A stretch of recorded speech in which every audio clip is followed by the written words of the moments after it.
Hello friends, പത്തരമാറ്റിൻ്റെ പുതിയ എപ്പിസോഡിലേക്ക് എല്ലാവർക്കും സ്വാഗതം. ഈ ചാനൽ സബ്സ്ക്രൈബ് ചെയ്യാത്തവരുണ്ട്, ഒന്ന് സബ്സ്ക്രൈബ് ചെയ്യണേ. അപ്പോൾ മുത്തശ്ശൻ്റെ വായിൽ നിന്ന് നല്ലത് കേട്ട് കഴിയുമ്പോൾ ചലച്ച പറയുന്നുണ്ട്, ഇതിൽ കൂടുതലൊന്നും ഞാൻ പറയുന്നില്ല, ഞാൻ പറഞ്ഞിട്ടുണ്ടെങ്കിൽ കൂടി പോകുമെന്ന് പറയുമ്പോൾ മുത്തശ്ശൻ പറയുന്നുണ്ട്, അങ്ങനെ കൂടി പോയിട്ടുണ്ടെങ്കിൽ നീ ഈ വീട്ടിൽ നിന്ന് പുറത്തും പോകും, അല്ലാതെ കൂടുതലൊന്നും നടക്കില്ല എന്ന് പറയുമ്പോൾ അതെനിക്കറിയാം, അതുകൊണ്ടാണ് ഞാനൊന്നും പറയാത്തത് എന്ന് പറഞ്ഞിട്ട് ചലച്ച അങ്ങോട്ട് പോകും കേട്ടോ. പോയി കഴിയുമ്പോൾ മുത്തശ്ശൻ പറയുന്നുണ്ട്, അവൾക്കൊരു ബ്രാഞ്ചിൻ്റെ ഭരണം മൊത്തം അവളുടെ മകന് കൊടുക്കണം പോലും. ശരിക്കും നവ്യമോളുടെ കണ്ണ് മൂടിക്കെട്ടാൻ വേണ്ടിയാണ് അവനെ ഒരു ബ്രാഞ്ച് കൊടുത്തത്, അല്ലെങ്കിൽ പണ്ടേ അടിച്ച് പുറത്ത് കളയേണ്ട സാധനങ്ങളെ രണ്ടും എന്ന് മുത്തശ്ശൻ ദേഷ്യത്തോടെ പറയുന്നുണ്ട്. പിന്നീട് നന്ദുവിൻ്റെ ട്രെയിനിങ് ക്യാമ്പാണ് കാണിക്കുന്നത്. അവരിന്ന് പിരിയുവാണ് കേട്ടോ. അതിനു മുമ്പ് ചെറിയൊരു ചടങ്ങൊക്കെ കാണുമല്ലോ, അതിൽ നന്ദു പ്രസംഗിക്കുകയാണ്. അന്നേരം നന്ദു പറയുന്നുണ്ട്, കുഞ്ഞിലെ തൊട്ട് പോലീസാകണമെന്നായിരുന്നു എൻ്റെ ആഗ്രഹം. അതുകൊണ്ട് തന്നെ മറ്റു പെൺകുട്ടികൾ പഠിക്കാത്ത കാര്യങ്ങളൊക്കെയാണ് ഞാൻ പഠിച്ച്, കളരിയും കരാട്ടയും ഒക്കെ 5 വയസ്സ് തൊട്ട് പഠിക്കുകയായിരുന്നു. അതിനുശേഷം SI സെലക്ഷൻ കിട്ടിയപ്പോൾ ഒരുപാട് സന്തോഷമായിരുന്നു. പക്ഷേ ഇവിടെ വന്നതിന് ശേഷം ഇതിനു മുമ്പത്തെ നമ്മുടെ ട്രെയിനർ മധുസൂദനൻ സാർ എന്നെ ഒരുപാട് കഷ്ടപ്പെടുത്തി. പക്ഷേ അതിനെല്ലാം ഒരു മാറ്റം വന്നത് ബിനോയ് സാർ വന്നതിന് ശേഷമാണ്. അതുപോലെ ബിനോയ് സാർ പറഞ്ഞു, ഈ ട്രെയിനിങ് ക്യാമ്പിൽ ഏറ്റവും ആദ്യം ജോലിക്ക് കയറാൻ യോഗ്യതയുള്ളത് എനിക്കാണ് എന്നുകൂടെ പറഞ്ഞത് കേട്ടപ്പോൾ എനിക്ക് ഒരുപാട് സന്തോഷമായി എന്നൊക്കെ ഇങ്ങനെ പറഞ്ഞ് കുറേ കാര്യങ്ങളൊക്കെ പറയുന്നുണ്ട്. അതിനുശേഷം ഫംഗ്ഷൻ ഇങ്ങനെ കഴിയുകയാണ്. അന്നേരം തുഷാരയുടെ അടുത്ത് വന്നിട്ട് നന്ദു പറയുന്നുണ്ട്, ഇനി എന്നാണ് നിന്നെ കാണുന്നത്? ഇനി ഉടനെ ഒന്നും കാണാൻ പറ്റില്ലല്ലോ. ഇത്രയും നല്ലൊരു ഫ്രണ്ടിനെ എനിക്ക് കിട്ടിയത് എൻ്റെ ഒരു ഭാഗ്യമാണ്. സാധാരണ ആൺകുട്ടികളോടാണ് എനിക്ക് സുഹൃത്തുക്കളായിട്ട് വരാറുള്ളത് എന്നൊക്കെ ഇങ്ങനെ പറയുമ്പോൾ തുഷാര പറയുന്നുണ്ട്, നിന്നെ കാണാൻ പറ്റില്ലല്ലോ എന്നോർത്ത് എനിക്ക് സങ്കടമുണ്ട്. സാരമില്ല, നമുക്ക് എപ്പോഴെങ്കിലുമൊക്കെ കാണാം എന്ന് പറയുന്നു. അത് കഴിഞ്ഞ് തുഷാര ചോദിക്കുന്നുണ്ട്, നിന്നെ കൂട്ടിക്കൊണ്ട് പോകാൻ വേണ്ടി ചേച്ചിയും ചേട്ടനും വന്നോ എന്ന് ചോദിക്കുമ്പോൾ വന്നിട്ടുണ്ടാകും, അവർ പുറത്ത് കാണുമെന്ന് പറയുമ്പോൾ എന്നാൽ നമുക്ക് ഒരുമിച്ചൊന്ന് ഫുഡ് കഴിച്ചാലോ എന്ന് ചോദിക്കുകയാണ് തുഷാര. അപ്പോൾ നമുക്ക് ഒരുമിച്ച് പോയി ഫുഡ് കഴിക്കാം എന്ന് പറയുന്നുണ്ട് കേട്ടോ നന്ദു. ഈ സമയം പുറത്തിങ്ങനെ കാത്തു നിൽപ്പുണ്ടായിരുന്നു കേട്ടോ ആദർശും നയനയും. ഇതെല്ലാം കഴിഞ്ഞ് എല്ലാവരും ഇങ്ങനെ യാത്ര പറഞ്ഞ് റെഡിയായി ഇങ്ങനെ നന്ദു പുറത്തേക്ക് ഇങ്ങനെ വരികയാണ്. ഒത്തിരി സന്തോഷമാവുന്നുണ്ട് കേട്ടോ നയനയ്ക്കും ആദർശനും. അന്നേരം നയന ചോദിക്കുന്നുണ്ട്, അങ്ങനെ വിജയകരമായിട്ട് നീ നിൻ്റെ ദൗത്യം പൂർത്തിയാക്കിയല്ലേ എന്നിങ്ങനെ ചോദിക്കുന്നു. അന്നേരം ആദർശ് പറയുന്നുണ്ട്, നന്ദുവിൻ്റെ മുഖത്ത് നല്ല സന്തോഷമുണ്ടല്ലോ, ആഗ്രഹിച്ചതുപോലെ തന്നെ നിനക്കൊരു പോലീസ് ഓഫീസറായിട്ട് ഇവിടെ നിന്ന് ഇറങ്ങാൻ സാധിച്ചല്ലോ എന്നിങ്ങനെ ആദർശം പറയുന്നു. അന്നേരം നന്ദു പറയും, എനിക്ക് ഒരുപാട് സന്തോഷമുണ്ട്. ഏതായാലും ആകെ സങ്കടമുള്ളത് ആ തുഷാരെ പിരിയുന്ന കാര്യത്തിലാണ്. അവൾ എൻ്റെ നല്ലൊരു ഫ്രണ്ടായിരുന്നു എന്ന് പറയുമ്പോൾ ആദർശ് ചോദിക്കുകയാണ്, ഈ തുഷാരയുടെ നമ്പർ അനിയുടെ കയ്യിലുണ്ടോ എന്ന്. ആ ഉണ്ട്, അത് അവൾ കാണിച്ച ഒരു വിട്ടിത്തരമാണ്. അനി എന്നെ ഒരുപാട് തവണ വിളിച്ചു കഴിഞ്ഞപ്പോൾ അവൾക്ക് വിഷമം തോന്നി ഞാൻ എടുക്കാത്തതിൽ. അതുകൊണ്ട് അവൾ തിരിച്ചു വിളിച്ചു. അങ്ങനെ എനിക്ക് അവളുടെ നമ്പർ കിട്ടിയതാണ്. അതുകൊണ്ട് എനിക്കൊരു ഉപകാരമായി. എൻ്റെ കാര്യങ്ങൾ അറിയാൻ അവനൊരു ഇടനിലക്കാരെ കിട്ടി എന്നിങ്ങനെ പറയുക.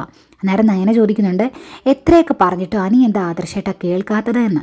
അന്നേരം നന്ദു പറയുവാണ്, അവനെ ഒരുപാട് അവോയ്ഡ് ചെയ്തിട്ടുണ്ടെങ്കിൽ അവൻ എന്തെങ്കിലും ചെയ്തു പോകുമെന്ന് എനിക്ക് പേടിയുണ്ട്. കല്യാണത്തിൻ്റെ തലേന്ന് അവൻ മദ്യപിച്ച കാര്യമൊക്കെ ആദർശേട്ടന് അറിയാമല്ലോ, അതുകൊണ്ട് ആ ഒരു സ്വഭാവം എന്നെ പേടിപ്പെടുത്തുന്നുണ്ട് എന്ന് പറയുമ്പോൾ ആദർശ് പറയുന്നുണ്ട്, അവൻ ആദ്യമായിട്ടാണ് ജീവിതത്തിൽ അന്ന് മദ്യപിക്കുന്നത്.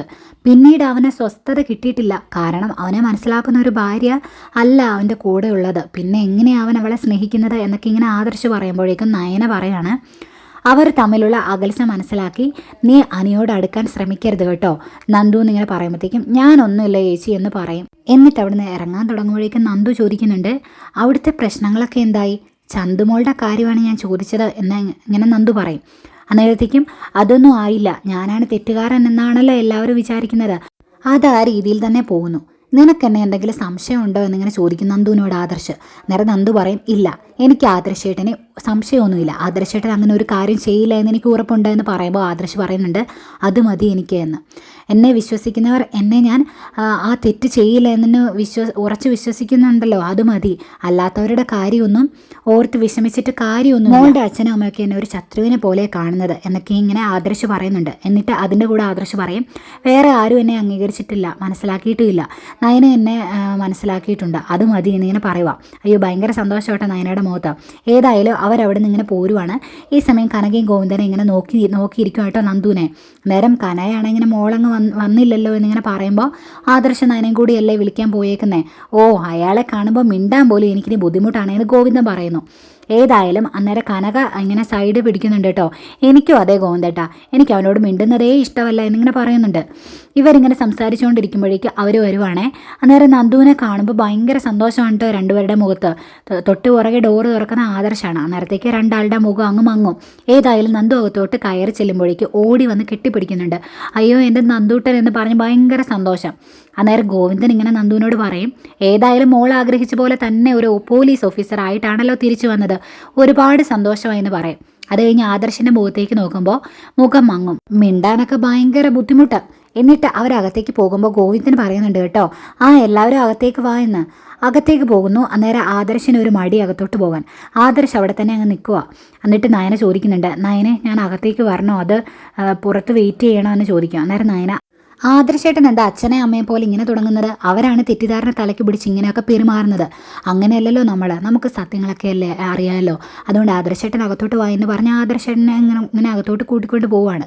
അകത്ത് ചെല്ലുമ്പോൾ നന്ദു ചോദിക്കുന്നുണ്ട്, നിങ്ങളെന്താ ഇങ്ങനെയൊക്കെ പെരുമാറുന്നത്, ആദർശേട്ടൻ അങ്ങനെ ഒരു തെറ്റൊന്നും ചെയ്തിട്ടില്ല എന്ന് നിങ്ങൾക്ക് ഊഹിക്കാവുന്നതല്ലേ ഉള്ളൂ എന്നൊക്കെ ഇങ്ങനെ പറയുന്നു. അന്നേരം അകത്തേക്ക് ഇങ്ങനെ കയറി ചെല്ലുന്ന ആദർശനെ കാണുമ്പോഴേക്കും ഭയങ്കര ബുദ്ധിമുട്ട്. കാരണം എനിക്ക് പിന്നെയും ഞാൻ എന്തെങ്കിലും ഇങ്ങനെ കുടിക്കാൻ എടുക്കുക എന്നൊക്കെ ഇങ്ങനെ പറഞ്ഞ് അവിടെ നിന്ന് ഇങ്ങനെ പെട്ടെന്ന് പോകാൻ തുടങ്ങുവാണ് കേട്ടോ കനക. നേരെ നയനെ പറയാം, അമ്മേ അവിടെ നിന്നേ, ഞങ്ങൾ വെള്ളമൊക്കെ കഴിച്ച് കുടിച്ചിട്ടൊക്കെയാണ് വന്നത്, ഇവിടെ എന്തെങ്കിലും സംസാരിക്കാൻ ഇങ്ങനെ പറയുക. എന്നിട്ട് നേരത്തേക്കും അയ്യോ എനിക്കൊന്നും സംസാരിക്കാനില്ല എന്നിങ്ങനെ പറഞ്ഞ് കനക അകത്തേക്ക് പോവുകയാണ്. അന്നേരം ഗോവിന്ദൻ ഇത്തിരി ഇഷ്ടക്കേടോടെ പറയുന്നുണ്ട്, ആദർശ് ഇരിക്കുക എന്ന്. ഏതായാലും ആദർശ് ഇരിക്കുന്നു. ഇരുന്നിട്ട് ആദർശ് പറയുന്നുണ്ട്, അച്ഛാ നിങ്ങളിങ്ങനെ കാണിക്കാൻ മാത്രമുള്ള തെറ്റൊന്നും ഞാൻ ചെയ്തിട്ടില്ല എന്ന് പറയുമ്പോൾ ഗോവിന്ദൻ തിരിച്ചു പറയുന്നുണ്ട്, മോൻ തെറ്റൊന്നും ചെയ്തിട്ടില്ല എന്ന് പറയുന്നുണ്ട്, പക്ഷേ ചന്തുമോളുടെ അച്ഛൻ മോനാണ് എന്നും പറയുന്നുണ്ട്. ഇത് രണ്ടും കൂടെ പൊരുത്തപ്പെട്ടു പോകത്തില്ല, അല്ലെങ്കിൽ അതിനുള്ളിലെ കാര്യം എന്താണെന്ന് ഞങ്ങൾക്കറിയണം. എൻ്റെ മോളെ വിവാഹം കഴിപ്പിച്ചു വിടാൻ എനിക്ക് യാതൊരു താല്പര്യവും ഇല്ലായിരുന്നു, പക്ഷേ ആദർശിൻ്റെ ജീവിതത്തിലേക്ക് നയന എങ്ങനെയാണ് വന്നത് എന്ന് മോൻ അറിയാലോ. ഇപ്പോൾ ആ നിമിഷത്തെ ഓർത്ത് ഞങ്ങൾ വിഷമിക്കുകയായിരുന്നു. അങ്ങനെ ഒരു സംഭവം നടക്കാതിരുന്നെങ്കിൽ എൻ്റെ മോളുടെ വിവാഹം നടക്കില്ലായിരുന്നു, അത് അങ്ങനെ മതിയായിരുന്നു എന്നൊക്കെ ഇങ്ങനെ ഗോവിന്ദൻ പറയുക. അന്നേരം നയന പറയുന്നുണ്ട്, ഇങ്ങനെ സംസാരിക്കാനായിരുന്നെങ്കിൽ അച്ഛൻ സംസാരിക്കാൻ താല്പര്യമില്ല എന്ന് പറഞ്ഞ് അമ്മയുടെ കൂടെ അകത്തേക്ക് പോയാൽ മതിയായിരുന്നു, ഇതിൻ്റെ ആവശ്യമില്ലായിരുന്നു എന്ന് പറയും.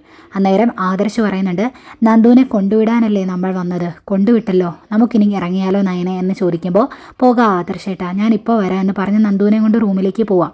അപ്പോൾ ആദർശ് പറയുന്നുണ്ട്, അച്ഛാ പലർക്കും പലപ്പോഴും പല ഗതികേടുകളും വരാറുണ്ട്, ചില നിസ്സഹായ അവസ്ഥകൾ വരാറുണ്ട്, അവർക്ക് അന്നേരം പലത് വിളിച്ച് പറയണമെന്ന് തോന്നാറുണ്ട്, അവർക്ക് എന്തെങ്കിലുമൊക്കെ പറയാനും കാണും, പക്ഷേ ഒന്നും പറയാൻ മേലാത്ത അവസ്ഥയിലായിരിക്കും, അങ്ങനെ ഒരു അവസ്ഥയിലൂടെയാണ് ഞാൻ കടന്നു പോകുന്നത് എന്നൊക്കെ ഇങ്ങനെ പറയുന്നുണ്ട്. അന്നേരം ഗോവിന്ദൻ്റെ മുഖത്ത് ദേഷ്യവും പുച്ഛവും ഒക്കെ ആട്ടോ. റൂമിൽ ചെന്ന് കഴിയുമ്പോൾ നന്ദു ചോദിക്കുന്നുണ്ട്, ആദർശേട്ടൻ അങ്ങനെ ഒരു തെറ്റ് ചെയ്യില്ല എന്ന് എനിക്ക് ഉറപ്പുണ്ട്, അത് നിങ്ങൾക്കും അറിയാമെങ്കിൽ നിങ്ങൾക്കതൊന്ന് തുറന്ന് പറഞ്ഞുകൂടെ എന്ന് നന്ദു ചോദിക്കുക. നേരെ നയന പറയുന്നുണ്ട് കേട്ടോ, ആദർശേട്ടൻ അങ്ങനെ ഒരു തെറ്റ് ചെയ്തിട്ടില്ല, അത് തുറന്ന് പറയാൻ പറ്റാത്ത ഒരു സാഹചര്യമാണ് എന്നിങ്ങനെ പറയുന്നുണ്ട്. അന്നേരം നന്ദു ചോദിക്കും, ആദർശേട്ടൻ എന്താ പറയുന്നത് ഇതിനെപ്പറ്റി എന്ന് ചോദിക്കുമ്പോൾ നയന പറയുന്നുണ്ട്, നിനക്ക് എന്തെങ്കിലും സംശയം ഉണ്ടെങ്കിൽ നീ തന്നെ ആദർശേട്ടനോട് ചോദിച്ചാൽ മതി, പിന്നെ ഇതിനകത്ത് എന്താണ് സംഭവം നടന്നത് എന്ന് നീ ഒരു പോലീസ് ഓഫീസറല്ലേ, ഇപ്പോൾ കണ്ടുപിടിക്കാൻ നിനക്ക് യാതൊരു ബുദ്ധിമുട്ടും കാണില്ല, നീ അങ്ങ് കണ്ടുപിടിച്ചാൽ മതി എന്ന് പറയുമ്പോഴേക്കും നന്ദു പറയുന്നുണ്ട്, എന്നെക്കാളും പോലീസ് ബുദ്ധിയുള്ളത് ചേച്ചിക്കാണ്, അതുകൊണ്ട് തന്നെ ചേച്ചി ഇങ്ങനെ ഒരു സംഭവം നടന്നു കഴിയുമ്പോൾ അതിൻ്റെ സത്യാവസ്ഥ തിരിച്ചറിഞ്ഞ് കാണുമല്ലോ, അതെന്താണെന്ന് ചോദിക്കുമ്പോൾ ഞാൻ അങ്ങനെ ഒന്നും തിരിച്ചറിഞ്ഞിട്ടില്ല, നിനക്ക് പറ്റുന്ന രീതിയിൽ നീ ഒന്ന് ശ്രമിച്ചു നോക്ക് എന്ന് പറയുവാണ്. അന്നേരം നന്ദു പറയും, അങ്ങനെയാണെങ്കിൽ ചന്തുമോളുടെ പിന്നിലുള്ള ചരിത്രം എന്താണെന്ന് ഞാൻ തന്നെ കണ്ടുപിടിച്ചോളാം, പിന്നെ അതിനു മുൻപ് എനിക്ക് വേറെ കുറച്ച് ചടങ്ങുകൾ തീർക്കാനുണ്ട് എന്ന് പറയും. നേരെ നയന ചോദിക്കും, അങ്ങനെ ഒരു ചടങ്ങ് എന്താടി എന്ന് ചോദിക്കുമ്പോൾ പറയാണ്, എന്നെ അവിടെ ഇട്ട് നക്ഷത്രം എണ്ണിച്ചത് ആ വേണുവാണ്, വേണു പറഞ്ഞിട്ടാണ് മധുസൂദൻ സാറ് അങ്ങനെയൊക്കെ ചെയ്തത്, ആ സ്ഥിതിക്ക് എനിക്ക് നല്ല രീതിയിൽ അവരെ ഒന്ന് കാണണമെന്ന് പറയുമ്പോൾ നയന പറയുന്നുണ്ട്, നീ വെറുതെ അബദ്ധമൊന്നും കാണിച്ചേക്കരുത് എന്ന്. അന്നേരം നന്ദു പറയും, ഇത് അബദ്ധമൊന്നുമല്ല, ആവശ്യമുള്ള കാര്യം തന്നെയാണ്, അത് ഞാൻ ചെയ്യും, ഇനിയിപ്പോൾ ആരൊക്കെ പറഞ്ഞാലും ഞാൻ അതിൽ നിന്ന് പിന്നോട്ട് പോകില്ല എന്ന് പറഞ്ഞ് നന്ദു പറയുന്നുണ്ട്.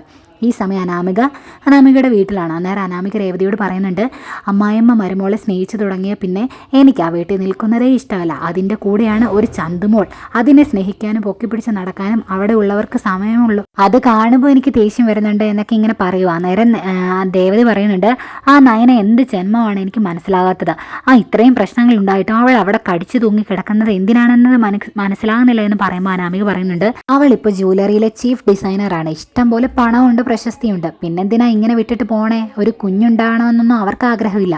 കയ്യിൽ ഒരു കുഞ്ഞിനെ ഇപ്പോൾ കിട്ടിയിട്ടുണ്ടല്ലോ, അതിനെ സ്നേഹിച്ച് മുന്നോട്ട് പോയാൽ മതി എന്നാണ് അവളുടെ വിചാരം. അതുകൊണ്ട് അവൾ പോകാത്തത് എന്നൊക്കെ ഇങ്ങനെ പറയും. ഇവരിങ്ങനെ സംസാരിച്ചുകൊണ്ട് നിൽക്കുന്ന സമയത്താണ് അങ്ങോട്ടേക്ക് വേണു വരുന്നത്. വേണു വരുന്നത് പറയുന്നുണ്ട്, മോൾക്കൊരു ദുഃഖവാർത്ത ഉണ്ട് കേട്ടോ എന്ന്. അതെന്താ അച്ഛാ എന്ന് ചോദിക്കുമ്പോൾ പറയുവാണ്, അവളുണ്ടല്ലോ നന്ദു, അവൾ ട്രെയിനിങ് ക്യാമ്പിൽ നിന്ന് വിജയകരമായി ട്രെയിനിങ് പൂർത്തിയാക്കി പുറത്തേക്ക് ഇറങ്ങിയിട്ടുണ്ട്. ഇനി അവൾ ഏതെങ്കിലും ഒരു സ്റ്റേഷനിലെ SI ആണ് എന്ന് പറയുമ്പോഴേക്കും അനാമിക പറയും, അതൊന്നും തടയാൻ അച്ഛന് പറ്റിയില്ലല്ലോ എന്ന്. അങ്ങേരെ പറയുന്നുണ്ട്, എന്നെക്കൊട്ടും പറ്റുന്ന രീതിയിൽ ഞാൻ ശ്രമിച്ചതാണ്, അതിനുള്ള എല്ലാ കാര്യങ്ങളും മധു സാറ് ചെയ്തു വെച്ചതുമാണ്. പക്ഷേ അവിടെ ആ മൂർത്തി സാർ ഇടപെട്ട് അയാളെ ഇവിടുന്ന് ട്രാൻസ്ഫർ ആക്കുമെന്ന് ആരെങ്കിലും വിചാരിച്ചതാണോ? അതല്ലേ ഈ പ്രശ്നങ്ങൾക്കെല്ലാം കാരണം എന്നിങ്ങനെ പറയും. അന്നേരം അനാമിക പറയുന്നുണ്ട്, അവൾ പോലീസ് ആയതിനു ശേഷം എന്നെ കാണാനായിട്ട് വരുമായിരിക്കും, എന്നെ പേടിപ്പിക്കാൻ എന്ന് പറയുമ്പോൾ വേണു പറയുന്നുണ്ട്, നമ്മളൊരു പൊടിക്ക് ഒതുങ്ങുന്നതാണ് നല്ലത്. കാരണം നമ്മൾ മൂടി വെച്ചതൊക്കെ അവൾ പുറത്ത് കൊണ്ടുവന്നിട്ടുണ്ടെങ്കിൽ ഒന്നുമില്ലാതെ നാണം കെട്ട് അനന്തപുരിയിൽ നിന്ന് നമ്മൾ ഇറങ്ങേണ്ടി വരുമെന്ന് പറയുമ്പോൾ അനാമിക പറയുന്നുണ്ട്, അങ്ങനെയൊന്നും ഞാൻ അവിടെ നിന്ന് ഇറങ്ങില്ല. എനിക്കിപ്പം അനിയുടെ കൂടെ ജീവിക്കണമെന്ന് ഒരാഗ്രഹവും ഇല്ല. എനിക്ക് കൂട്ടായിട്ട് വേറെ ഒരാളുണ്ട്, അവൻ്റെ കൂടെ ഞാൻ ജീവിച്ചോളാം. പിന്നെ ഞാൻ അവിടെ നിന്ന് ഇറങ്ങാത്തതിന് കാരണം നന്ദു അവിടെ കയറി പറ്റാതിരിക്കാൻ വേണ്ടിയാണ്. അവളുടെ വിവാഹം കഴിയുന്നതിൻ്റെ പിറ്റേന്ന് ഞാൻ അവിടെ നിന്ന് ഇറങ്ങും, അതേ നടക്കുള്ളൂ എന്ന് പറയുമ്പോഴേക്കും നേരെ രേവതി പറയുന്നുണ്ട്, അങ്ങനെ ചുമ്മാ ഇറങ്ങിയിട്ട് കാര്യമൊന്നുമില്ല, ജീവിക്കാനുള്ള വകയും കൊണ്ടേ ഇറങ്ങാവുള്ളൂ എന്ന് പറയുമ്പോൾ എനിക്കൊരുത്തൻ്റെ കൂടെ ജീവിക്കണമെന്ന് ഞാൻ പറഞ്ഞല്ലോ, അവൻ്റെ കൂടെ ജീവിക്കാനുള്ളത് ഞാൻ അനന്തപുരിയിൽ നിന്ന് തന്നെ ഉണ്ടാക്കിക്കൊള്ളാം, അതിനുള്ള ബുദ്ധിയൊക്കെ എനിക്കിപ്പോൾ ഉണ്ട് എന്നിങ്ങനെ അനാമിക പറയുന്നുണ്ട്. ഈ സമയമാണ് നമ്മുടെ അനിയാണെങ്കിൽ ടെൻഷനോടെ ഇങ്ങനെ വീട്ടിൽ നിൽക്കുക കേട്ടോ. നന്ദു വന്നോ, ആദർശേട്ടനും നയനയോ അവളെ കൊണ്ടുവന്നോ എന്നൊന്നും അറിയത്തില്ലല്ലോ. അതിൻ്റെ ടെൻഷനിൽ ഇങ്ങനെ പുറത്തേക്ക് ഇങ്ങനെ നോക്കി നിൽക്കുമ്പോഴാണ് ആദർശൻ നയന ഇങ്ങനെ കയറി വരുന്നത്. അവരെ കാണുമ്പോഴേ ഇങ്ങനെ അന്നേരം ഭയങ്കര സന്തോഷത്തോടെ അടുത്തോട്ട് ചെന്നിട്ട്, നന്ദുവിനെ കൊണ്ടുവന്നോ ആദർശേട്ട എന്നിങ്ങനെ ചോദിക്കും. നേരെ നയനെ തിരിച്ചു ചോദിക്കും, കൊണ്ടുവന്നാലും ഇല്ലെങ്കിലും അതിനെന്താ, നിനക്കെന്താ കാര്യം അതിൽ എന്ന് ചോദിക്കുമ്പോഴേക്കും നേരെ കാര്യമൊന്നുമില്ല, വന്നോ എന്നറിയാൻ വേണ്ടി ചോദിച്ചെന്നേ ഉള്ളൂ എന്ന് പറയുമ്പോഴേക്കും ഇത് കേട്ടുകൊണ്ടാണ് ജലജ അങ്ങോട്ടേക്ക് വരുന്നത്. അന്നേരം ജലജ പറയുന്നുണ്ട്, അതെ, അവൻ അതൊക്കെ അറിയേണ്ട കാര്യമുണ്ട്, അതുകൊണ്ടാണല്ലോ അവൻ ഇത്രയും നേരം പുറത്തോട്ട് നോക്കിക്കൊണ്ടിങ്ങനെ ഇരുന്നത്. എടാ, നീ അവളെ ഇപ്പോൾ ഇങ്ങോട്ട് കൂട്ടിക്കൊണ്ട് വരുമോ, അന്നേരം 3 പേര് ഈ വീട്ടിൽ തന്നെ ആയിക്കോളും. പിന്നെ കുറെ കഴിയുമ്പോൾ അവരുടെ അച്ഛനെയും അമ്മയും ഇങ്ങോട്ട് കൂട്ടിക്കൊണ്ട് വരണം. അന്നേരം ആദർശന് അവർക്ക് കൊടുത്ത് ആ ഒരു വീടങ്ങ് ഫ്രീ ആയി കിട്ടും. മിക്കവാറും അതൊക്കെ സംഭവിക്കുള്ളൂ എന്നിങ്ങനെ പറയുമ്പോൾ നയന പറയുന്നുണ്ട്, ഏതായാലും ആ ആഗ്രഹം ഒന്നും ഞങ്ങൾക്കില്ല, ഞങ്ങൾ അങ്ങനെയൊന്നും ശ്രമിക്കാറുമില്ല എന്ന് പറയുമ്പോൾ, അയ്യോ നീയൊന്നും മിണ്ടണ്ട, നിൻ്റെ സ്വഭാവം എനിക്ക് നന്നായിട്ട് അറിയാവുന്നതാണ് എന്നിങ്ങനെ പറയും. നേരെ ആദർശ് പറയുന്നുണ്ട്, അതിന് അപ്പച്ചിയുടെ സ്വഭാവമല്ല അവൾക്ക്, അപ്പച്ചി ഇവിടെ കിടന്ന് കാണിക്കുന്നതൊക്കെ എനിക്കറിയാം. ചന്തുമോളിലെ പ്രശ്നം പറഞ്ഞ് ഈ വീട്ടിലൊരു കുടുംബ കലകം ഉണ്ടാക്കാൻ അപ്പച്ചി നന്നായിട്ട് ശ്രമിക്കുന്നുണ്ട്, അത് ഏതായാലും നടക്കാൻ പോകുന്നില്ല. ആവശ്യമില്ലാത്ത കാര്യങ്ങൾ പറഞ്ഞ് വെറുതെ നാണം കെടാൻ നിൽക്കാത്തതാണ് അപ്പച്ചിക്ക് നല്ലത് എന്നിങ്ങനെ ആദർശ് പറയുമ്പോൾ, അയ്യോ ഞാൻ ഒന്നിനും ഇല്ലേ എന്നിങ്ങനെ പറഞ്ഞിട്ട് പോകാൻ തുടങ്ങും. അതിനിടയ്ക്ക് അനിയോട് പറയുന്നുണ്ട്, നീ എന്തിനാടാ നോക്കിക്കൊണ്ട് നിൽക്കുന്നത്, ചെല്ല അവളെ പോയി കാണ് എന്ന് പറഞ്ഞിട്ട് അങ്ങ് പോവുകയാണേ. അവരങ്ങ് പോയി കഴിയുമ്പോഴേക്കും ആദർശ് പറയുന്നുണ്ട്, അനി ഒരു കാര്യം ഞാൻ പറഞ്ഞേക്കാം, അവൾ നാട്ടിൽ വന്നു എന്ന് കരുതി അവളെ കാണാൻ വേണ്ടി പോയിട്ടുണ്ടെങ്കിൽ ഇതിനു മുമ്പ് ഇങ്ങനെ ഒരു കാര്യത്തിലാണ് ഇളയച്ചൻ നിന്നെ തല്ലിയത്, ഇനി ഞാൻ തല്ലേണ്ടി വരും എന്ന് പറയുമ്പോൾ ആകെ വിഷമത്തോടെ നിൽക്കുന്ന അനിയെ കാണിച്ചുകൊണ്ടാണ് ഇന്നത്തെ എപ്പിസോഡ് വൈൻഡപ്പ് ചെയ്യുന്നത്. അപ്പോൾ നാളെ ഇനി അനി നന്ദുവിനെ കാണാൻ പോയില്ലയോ എന്നൊക്കെ നമുക്ക് കണ്ടറിയാം. അപ്പോൾ ഈ ചാനൽ സബ്സ്ക്രൈബ് ചെയ്യാത്തവരുണ്ട്, ഒന്ന് സബ്സ്ക്രൈബ് ചെയ്യണേ, അതുപോലെ ലൈക്ക് ചെയ്യാനും ഷെയർ ചെയ്യാൻ മറക്കരുതേ. അപ്പോൾ ഓക്കെ, ബൈ ബൈ.